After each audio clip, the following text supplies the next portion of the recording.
But it's really only. Yeah. Sorry, you go. It really only. Let's say if you have a manager who has a span of control of 7 versus 5, it's very difficult to see the effects of that in the staff survey, for example. It really only works in extreme cases. If you have a span of control of 15 and the staff survey says that people feel lost and they're not being coached, etc., you could say, well, maybe we overdid it a bit with the 15. And on the other extreme, if the span of control is 3 and you find that people feel that they're not empowered, etc., you could say, well, maybe there's a span of control issue here. But if in the big chunk in the middle, it's very difficult to say, well, if you move from 5 to 7, it's going to help you with your people motivation and empowerment, etc. It's not that direct, and so many other factors play a role as well. Just a slightly broader question now, we're talking about culture, is, obviously Shell went through a number of restructures, obviously every 3 years or so, you were saying. Did you sort of come up with, what were some of the keys or some of the lessons, I suppose, you learned in terms of how to try to maintain good cultural development while you're continuing to restructure the organisation?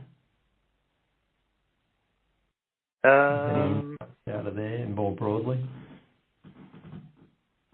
Yeah, what do you mean by cultural development? So as I suppose Shell would have had an ambition through its annual staff surveys, etc., to just continually improve the culture over time. Engagement, development, and all the rest of it. But you're constantly having restructures, periodically to manage the cost base, competitiveness, etc.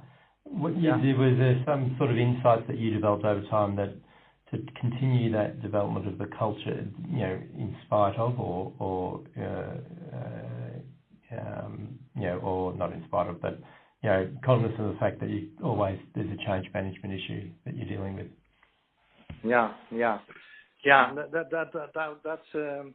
That's a tricky one. Of course, reorg usually means downsizing in a Shell context, and which means that people are going to lose their jobs. They're going to have to leave the company, and the opportunities will be less if you downsize.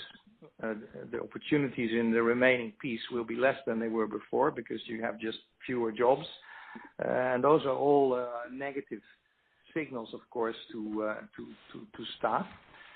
On the upside, we had quite a soft performance management culture in Shell, and one of the few opportunities and occasions for to lose people who were not performing so well were those reorganizations.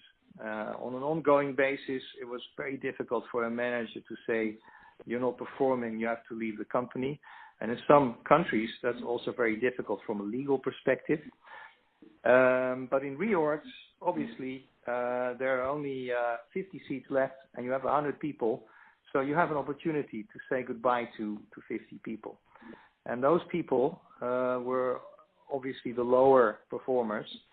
And that could be and has been a positive signal to those who remain, because they would see that their lower performing colleagues will leave the company. They were staying, so they were clearly the stronger performers. And this also reinforced the culture that we wanted to create, high performance culture.